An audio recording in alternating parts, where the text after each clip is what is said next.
Dans un monde où beaucoup ont la sensation de sous-exister, il existe une solution simple et à la fois challengeante pour vivre une vie qui vaut la peine d'être vécue. Et cette solution, c'est jouer ta note.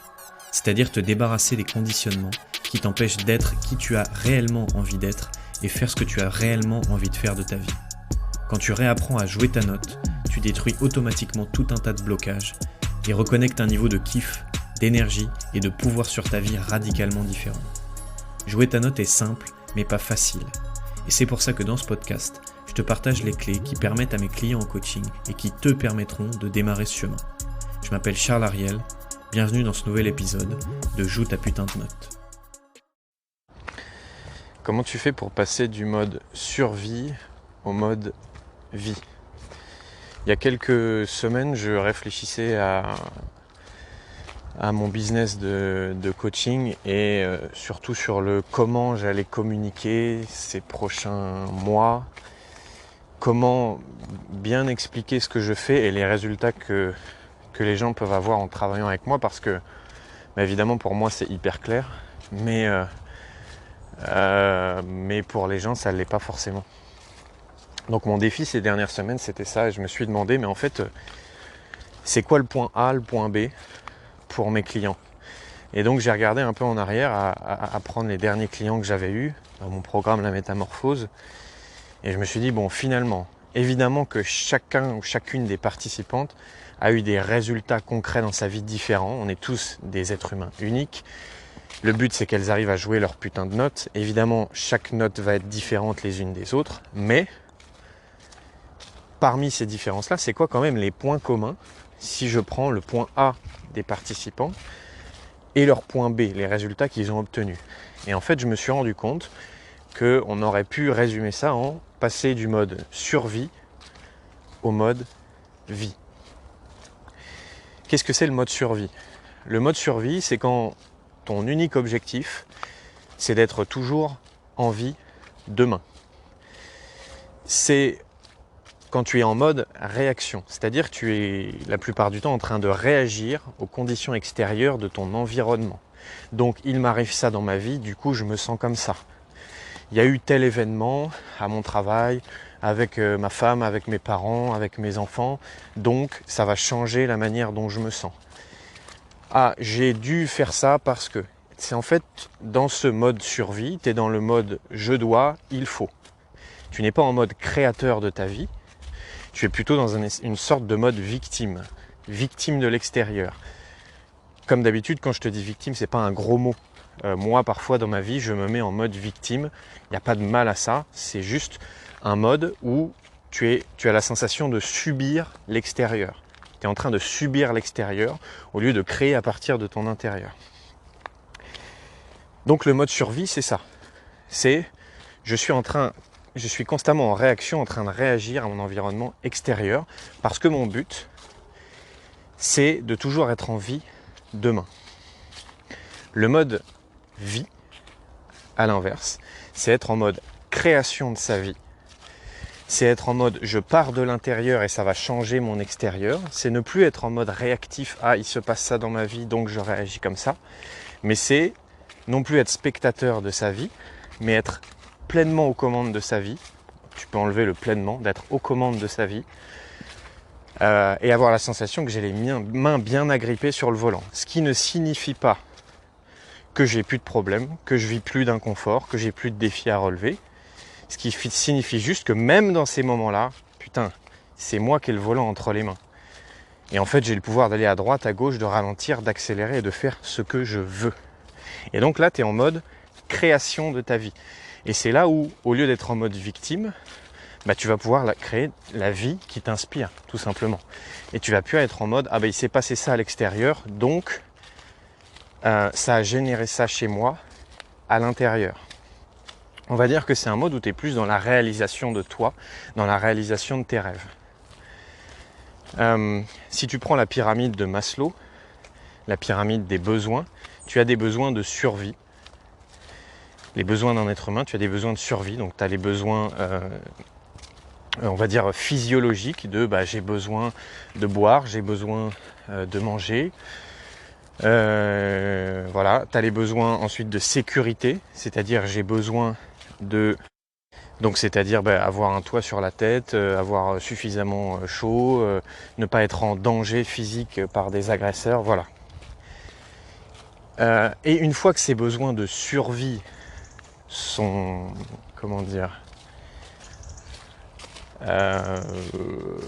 assouvis, c'est pas le bon mot, mais on va dire assouvis, tu passes aux besoins supérieurs. Et tout en haut de la pyramide de Maslow des besoins, une fois que tu as assuré tes besoins de survie, eh bien, tu passes plutôt à des besoins de vie, c'est-à-dire, vu que ta survie elle est assurée, ton but ce n'est plus de survivre, c'est plutôt de te créer une vie qui va te faire kiffer, une vie qui t'inspire. Tant que tes besoins de survie ne sont pas assurés, tu ne peux pas être dans ce mode-là, puisque tu es trop occupé à essayer de tout simplement d'avoir suffisamment à manger, d'avoir un toit sur la tête, etc. etc. Ce qu'il y a, c'est que dans notre société occidentale, tu vois que 99% des gens, nos besoins de survie sont assurés. Bien sûr, je ne nie pas qu'il y a de la pauvreté, il y a des gens qui dorment dans la rue, il y a des gens qui galèrent avec leurs besoins de survie, évidemment. Mais pour la majeure partie d'entre nous, si tu écoutes ce podcast, c'est que normalement tu as suffisamment de quoi manger, tu as un toit sur la tête, tu as même une connexion à Internet. Et même si tu n'es pas le plus riche de l'univers, tes besoins de survie font que demain tu seras toujours en vie, sauf vraiment accident, quoi. Donc, tu es censé passer en mode vie, en mode la survie c'est assuré. Maintenant, je veux vivre une vie qui m'inspire, quoi. J'ai pas besoin j'ai besoin de vivre une vie kiffante. Donc tu peux déjà voir la différence d'épanouissement que tu vas vivre en fonction de si tu es en mode survie, en train de subir la vie et d'être en réaction par rapport aux éléments extérieurs, ou si tu vas être plutôt en mode vie, c'est-à-dire en mode créer la vie qui t'inspire. Forcément, le niveau d'épanouissement que tu vas expérimenter ne va pas être le même. Et on a tous deux parties en nous. On a une partie plutôt animale, instinctive, inconsciente, qui, elle, son but, ça va être de nous aider à survivre.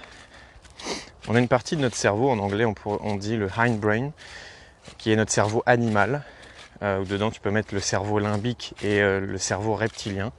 Et lui, son but, c'est que tu sois toujours en vie demain, et c'est de te protéger. Le moyen qu'il a pour que tu sois toujours en vie demain, c'est de te protéger de toute forme d'inconfort. Et donc cette partie-là en toi, elle est géniale, parce qu'en plus, dans notre évolution, elle nous a évidemment servi, parce que quand tu étais un homme préhistorique et que tu allais être attaqué par la tribu d'en face, ou qu'il y avait un tigre qui allait venir te dévorer, on avait besoin de ce système de survie qui était là pour réagir en un quart de seconde. C'est ta partie instinctive qui fait que si tu traverses la route sur un passage piéton et qu'il y a une voiture qui arrive et qui t'a pas vu, instinctivement il y a une partie de ton cerveau qui va s'activer et au bruit des pneus tu vas déjà être en train de sauter sans avoir eu besoin le temps de réfléchir, et tu vas déjà être en train de bondir pour essayer de ne pas être percuté par la voiture. T'étais pas dans ta partie consciente, t'étais pas dans ta partie dont je vais parler après. Tu étais dans ta partie animale, réactive. Et cette partie-là, elle est juste super, on a eu besoin pendant notre évolution. Sauf que, aujourd'hui, nos besoins de survie, comme je te l'ai dit tout à l'heure, sont assurés. C'est-à-dire qu'il n'y a plus le tigre, il y a très peu de chances que tu te fasses attaquer par la tribu d'en face, de l'immeuble d'en face, avec leur lance.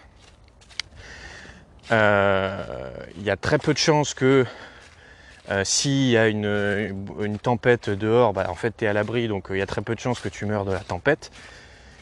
Donc forcément, ton système de survie, il va être un peu désuet, parce que vu que tes besoins de sécurité sont assouvis, il va servir mais pour autre chose. Ça veut dire que maintenant la menace pour toi, ça va être, j'ai envie de changer de boulot et de faire un boulot qui m'inspire plus, parce que mon boulot actuel est pas trop mal, mais en fait ça me fait pas trop vibrer. Par contre j'ai peur, et là mon système de survie va s'activer, parce que en fait il y a l'inconnu derrière, Et le meilleur moyen qu'a ton système de survie pour te maintenir en vie, c'est de te protéger de toute forme d'inconfort. C'est-à-dire que quand tu es dans ton système de survie, tu vas être en mode aller vers tout ce qui va t'aider à survivre et t'éloigner de tout ce qui va te provoquer de l'inconfort. Aller vers l'inconfort, fuir l'inconfort.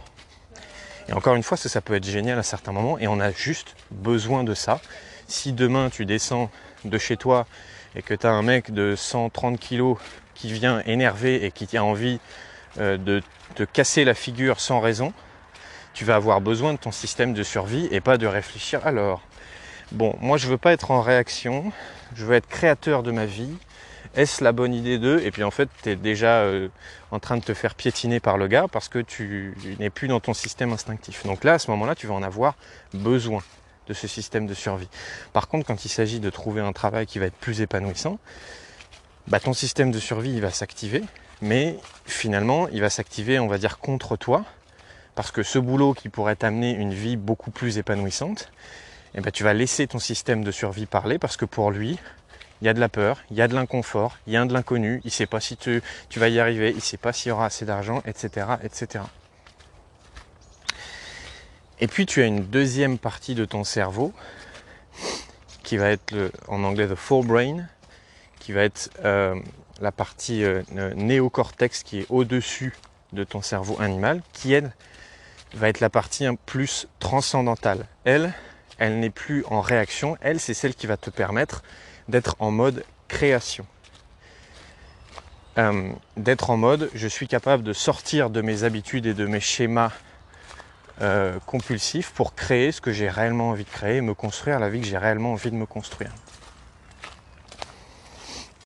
Et donc quand tu fonctionnes avec cette partie-là de ton cerveau, tu vas être capable d'endurer le plaisir et la souffrance pour atteindre tes objectifs. Tu ne vas plus être en mode carotte-bâton, tu ne vas plus être en mode je fuis tout ce qui est inconfortable et je vais vers tout ce qui est confortable, où là évidemment tu vas aller vers tout ce qui va te donner de la gratification immédiate, du plaisir immédiat, le sucre, le sexe, l'alcool, la drogue, les chips, le chocolat, les séries Netflix, les achats compulsifs et toutes les formes d'addiction que tu peux avoir. Attention, je ne suis pas en train de dire que tout ça est mal, je suis juste en train de dire que si tu vis uniquement dans ta partie survie, tu vas être tout simplement très attiré par ça et tu vas fuir tout ce qui est inconfortable. C'est-à-dire que dès que tu vas avoir un truc qui va un peu te challenger, te créer un peu d'inconfort et où il va y avoir un peu d'inconnu, tu vas le repousser. Le souci de ça, évidemment, c'est que souvent, ce que tu veux vraiment dans la vie, demande de passer par des moments de confort et d'inconfort, de soutien et de challenge.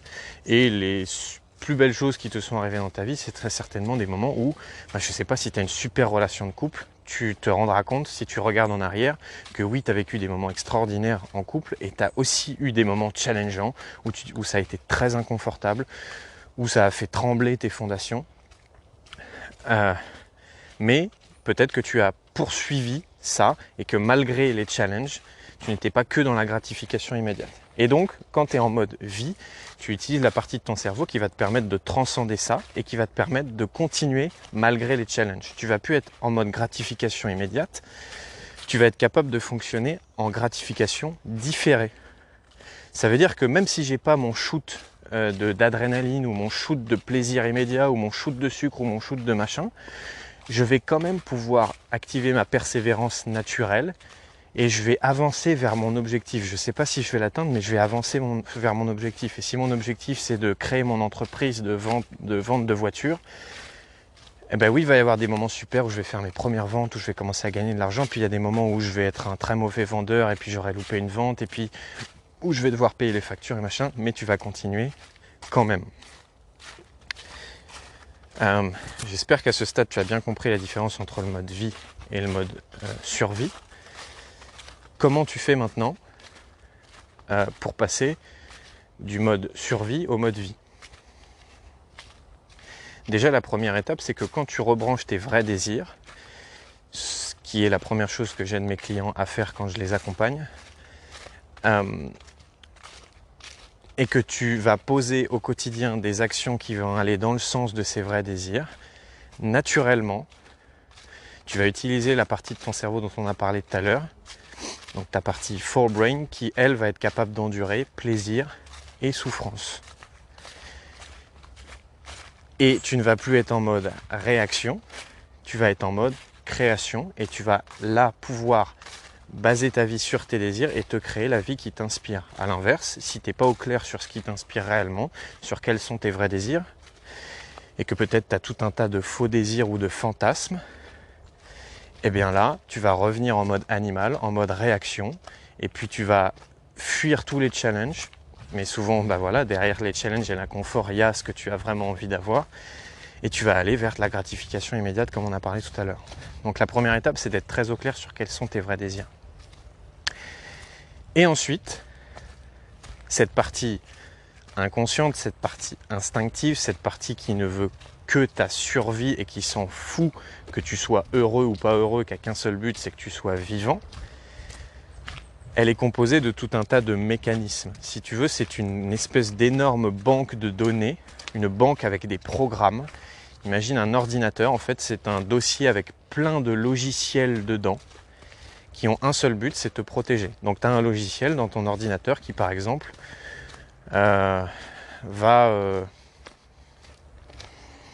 comment on pourrait dire, un logiciel qui, dans ton système, qui a enregistré que l'argent a pourri la famille, que l'argent c'est sale, que l'argent c'est moche. Et toi, tu es à un moment donné dans ta vie où tu dis, tiens, j'aimerais bien gagner plus d'argent. Donc tu vas faire des efforts conscients pour essayer de gagner plus d'argent. Sauf qu'en logiciel de fond, tu as un logiciel qui est donc là pour ta survie et pour te protéger, qui lui, son programme, c'est l'argent, c'est pas bien. Donc, parce qu'il a enregistré que si tu commences à gagner de l'argent, tu vas être un salaud ou un égoïste ou je ne sais pas quoi, et donc ça va créer de l'inconfort, et donc ça n'est pas possible. Et donc ce programme inconscient va faire que malgré ton désir conscient de gagner plus d'argent, tu vas sentir comme un élastique qui tire vers l'arrière et que malgré tous tes efforts, tu vas te sentir freiné ou bloqué dans ton désir de gagner plus d'argent. Tu vas peut-être avoir dans ta banque de logiciels à l'intérieur de toi, un logiciel qui dit « Être heureux, c'est égoïste. Je suis qui moi pour être heureux ? Il y a des enfants qui meurent de faim en Afrique, il y a de la pauvreté partout, le monde va mal. Alors moi je suis qui pour être heureux ? Ce serait vraiment égoïste que je sois heureux. » Donc il y a une partie de toi qui a envie d'être heureux, qui a envie d'être en mode vie, qui a envie de kiffer sa vie. Et ta partie de toi survie qui a enregistré dans son enfance ou dans son adolescence, peu importe, que être heureux, c'était être égoïste.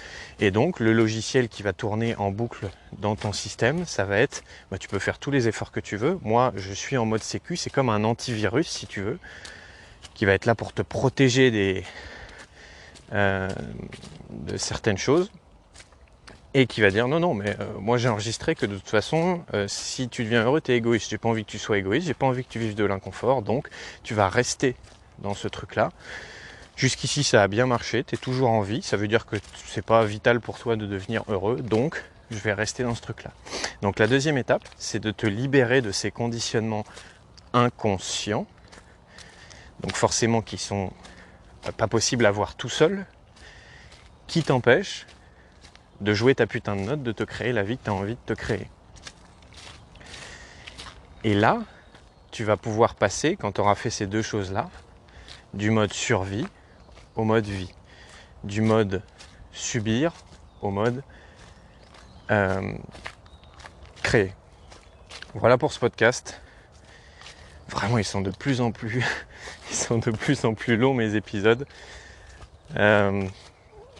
Mais voilà, j'ai pas non plus envie que ce soit trop long pour que ça reste digeste. Donc quand je vois qu'on s'approche des 17-18 minutes, je me dis oula, je veux pas que ça aille plus loin. Voilà, j'espère que cet épisode t'a inspiré. Vraiment, le truc qui me rend service en fait, c'est de faire grandir ce podcast. Tu as plusieurs moyens de le faire grandir, de le partager toi sur tes propres réseaux sociaux, de mettre un commentaire, un like, peu importe, même si tu n'as pas l'habitude de faire ça, si ce que je fais t'inspire, n'hésite pas, c'est le seul moyen que ce podcast grandisse. Je te remercie, je te dis à très vite. Dans le cas où tu voudrais aller plus en profondeur, j'ai décidé de mettre à disposition gratuitement ma dernière conférence qui s'appelle les 5 étapes pour réapprendre à jouer ta putain de note. Tout simplement, c'est la conférence la plus complète que j'ai faite jusqu'ici et qui va te donner les 5 étapes concrètes par lesquelles passer si jamais tu veux te transformer en profondeur et vivre une vie remplie de kiff, et ça de manière durable. Donc tout simple, si tu veux obtenir la conférence, tu cliques sur le lien que tu vas trouver dans la description de cet épisode. D'ici là, je te souhaite de jouer ta putain de note.